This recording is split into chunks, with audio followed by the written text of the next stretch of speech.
Good morning students.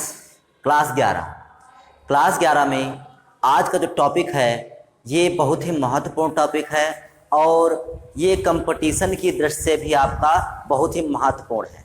ठीक, तो आइए जानते हैं। आज हम जानेंगे जगत प्रोटिस्टा के प्रमुख समूह, मतलब जो जगत प्रोटिस्टा है, किंगडम प्रोटिस्टा है, उसको कितने समूहों में बांटा गया है।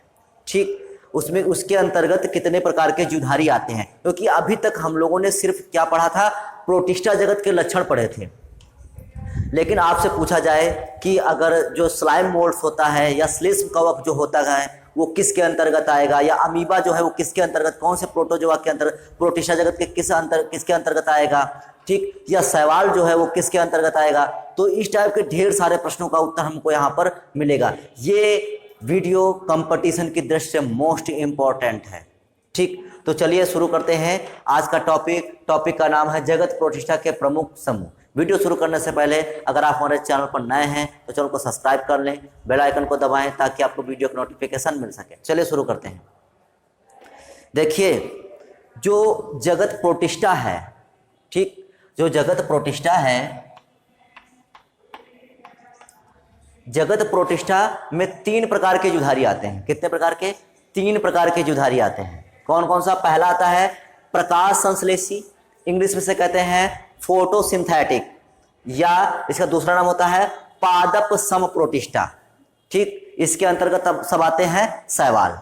ठीक, दूसरा आता है कवक प्रोटिस्टा। ये कवक नहीं है, ठीक, ये कवक से कम विकसित होता है, इसको कवक जगत से पहले रखा गया है। ठीक, तो जो कवक प्रोटिस्टा होता है इसको बोलते हैं स्लाइम मोल्ड्स। क्या बोलते हैं? स्लाइम मोल्ड्स बोलते हैं। तीसरा आता है जंतु सम प्रोटिस्टा, इसके अंतर्गत आता है आपका प्रोटोजोआ। ठीक, तो 3 प्रकार के प्रोटिस्टा जगत के अंतर्गत 3 प्रकार के जीवधारी आते हैं, प्रकाश संश्लेषी या पादप सम प्रोटिस्टा, कवक प्रोटिस्टा, जंतु सम प्रोटिस्टा या प्रोटोजोआ। अब देखिए, प्रकाश संश्लेषी या फोटोसिंथेटिक जो प्रोटिस्टा जगत है, इसके अंदर जो जीवधारी आते हैं वो कैसे होते हैं। देखिए यहाँ पर जो लिखा हुआ है बस हमको वही समझना है। प्रकाश संश्लेषी प्रोटिस्टा, मतलब इस प्रोटिस्टा जगत के अंतर्गत जो इस प्रकार के जीवधारी आते हैं उनकी क्षमता क्या होती है कि वो प्रकाश संश्लेषी है, मतलब प्रकाश संश्लेषण कर सकते हैं। सबसे पहले यहाँ पर इनकी विशेषताएं भी हैं कि ये प्रकाश संश्लेषण करने में सक्षम होते हैं। ठीक, इसका दूसरा नाम है पादप सम प्रोटिस्टा।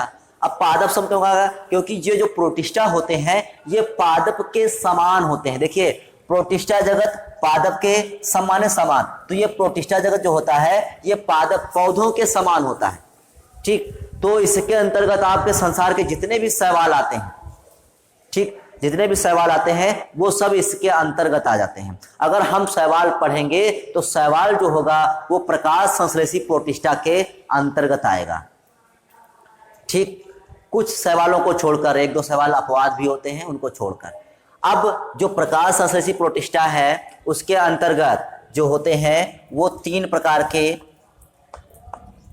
वो आते हैं, 3 प्रकार के जुधारी आते हैं। पहला डायटम्स, पहला क्या है? आपने सुना होगा डायटम्स, नाम सुना होगा। तो ये डायटम्स जो होता है वो पादप सम प्रोटिस्टा है, और इसका दूसरा नाम होता है क्राइसोफाइट्स। क्या बोलते हैं इसको? क्राइसोफाइट्स। क्या बोलते हैं? क्राइसोफाइट्स। ठीक, और इसको जो है क्लास बैसिलेरियोफाइसी में रखा गया है। डायटम्स को किस में रखा गया है? क्लास बैसिलेरियोफाइसी में रखा गया है। दूसरा आता है डायनोफ्लैजिलेट्स। ठीक, दूसरा क्या आता है? डायनोफ्लैजिलेट्स। देखिए इसमें क्या होता है, इसमें फ्लैजेला पाए जाते हैं। इस प्रकार के जो शैवाल आते हैं उसमें फ्लैजेला पाए जाते हैं, तो इसको बोलते हैं डायनोफ्लैजिलेट्स। ठीक, मोस्टली इसमें जो होता है जो होते हैं 2 फ्लैजेला होते हैं, इसलिए इसको डायनोफ्लैजिलेट्स बोलते हैं। ये इसको किस में रखा गया है? इसको क्लास डायनोफाइसी वर्ग में रखा गया है। जब आप अभी शैवाल पढ़ेंगे तो उसमें शैवालों में आपको हम सभी क्लास बताएंगे। ठीक, क्लोरोफाइसी होता है, जेंथोफाइसी होता है, ठीक, और क्रिप्टोफाइसी होता है, यूग्लिनोफाइसी होता है, यूग्लिनाइड होता है, इस प्रकार से सभी आ जाएंगे उसमें। ठीक, उसमें जैंथोफिल और सब कुछ बताया जाएगा, उसमें आपको सब क्या होता है। तो इसमें डायनोफ्लैजिलेट्स, इसमें 2 फ्लैजेला होता है जिसको इसको इसलिए इसको डायनोफ्लैजिलेट्स बोलते हैं और इसको क्लास डायनोफाइसी वर्ग में रखा गया है। तीसरा आता है यूग्लिनाइड। यूग्लिनाइड जो होता है वो क्लास जो होता है इसको क्लास फाइटोमैस्टिगोफोरा में रखा गया है। क्या कहाँ में रखा गया है? फाइटोमैस्टिगोफोरा। यूग्लिनाइड में आता है यूग्लिना। यूग्लिना जो होता है वो जंतु भी है और पादप भी है, मतलब उसमें जंतु के भी लक्षण पाए जाते हैं और पादप के भी लक्षण पाए जाते हैं, इसलिए यूग्लिना को पादप और जंतु के बीच की संयोजक कड़ी कहा जाता है। उसको कहाँ रखेंगे? यूग्लिनाइड में रखेंगे। और इसमें आता है क्लास जो होता है फाइटोमैस्टिगोफोरा। फाइटो माने होता है प्लांट, मैस्टिगोफोरा माने जंतु, मतलब ऐसा जीवधारी जिसमें पौधे के भी लक्षण हो और जंतु के भी लक्षण हो, तो इसलिए इसको रखा गया है क्लास मैस्टिगोफोरा में रखा गया है। तो ये आपका हो गया प्रकाश संश्लेषी प्रोटिस्टा। दूसरा आता है कवक प्रोटिस्टा। ये कवक से कम विकसित होते हैं, ठीक, ये कवक नहीं होते हैं। कवक में कोशिका भित्ति वगैरह पाई जाती है, इसमें कोशिका भित्ति नहीं पाई जाती है। उसमें भी क्लोरोफिल नहीं पाया जाता है और इसमें भी क्लोरोफिल नहीं पाया जाता है। वो भी मृतोपजीवी, सहजीवी या परजीवी हो सकते हैं। ये मोस्टली मृतोपजीवी ही होते हैं, ठीक। और इनकी अधिकांश जातियां जो जली होती हैं। इसको जो कवक प्रोटिस्टा है, स्लाइम मोल्ड्स है, इसको सब डिवीजन मिक्सोमाइकोटिना में रखा गया है। कवक प्रोटिस्टा को कौन सा सब डिवीजन मिक्सोमाइकोटिना में रखा गया है। और इसको सब डिवीजन में रखने वाले वैज्ञानिक थे एलेक्सोपोलस, ठीक, एलेक्सोपोलस। एक जो एलेक्सोपोलस वैज्ञानिक थे, उन्होंने कवक प्रोटिस्टा को सब डिवीजन मिक्सोमाइकोटिना में रखा। इसके अंतर्गत दो प्रकार के युद्धधारी होते हैं। आकोशिकी, जिनमें मतलब कोशिका जैसी संरचना विकसित नहीं हो, मतलब एक कोशिकी भी हो सकते हैं। आकोशिकी माने होता है जिसमें कोशिका ना हो। आ माने होता है नहीं, कोशिका माने कोशिका, जिसमें कोशिका जैसी संरचना ना हो, ठीक। कोशिकी माने क्या होता है? जिसमें कोशिका जैसी संरचना उपस्थित हो। तीसरा आता है जंतु सम प्रोटिस्टा। जंतु सम प्रोटिस्टा, इसके अंतर्गत आता है प्रोटोजोआ, ठीक। प्रोटोजोआ जो होता है, इसको जंतु सम प्रोटिस्टा क्यों कहा गया? क्योंकि जंतु माने क्या होता है? जंतु, सम माने समान, प्रोटिस्टा माने प्रोटिस्टा, मतलब ये ऐसा प्रोटिस्टा है, इसके अंतर्गत ऐसे जीवधारी आएंगे, इस प्रोटिस्टा जगत के अंतर्गत ऐसे जीवधारी आएंगे जो जंतुओं के समान होंगे, अर्थात जंतुओं के समान सारी क्रियाएं प्रदर्शित करेंगे, तो इसको जंतु सम प्रोटिस्टा कहा गया। इसमें आता है आपको प्रोटोजोआ। प्रोटोजोआ के अंतर्गत आ जाता है आपका, ठीक, प्रोटोजोआ के अंतर्गत आ जाता है आपका नंबर ए जूफ्लैजिलेटा, ठीक, number B Ciliata, number C Sarcodina, number D Sporozoa, ठीक। ये आते हैं आपके चार प्रकार के। अब जूफ्लैजिलेटा क्या होता है? देखिए, इसके अंतर्गत इसका हमने उदाहरण दे दिया ट्रिपैनोसोमा। इसका उदाहरण क्या है?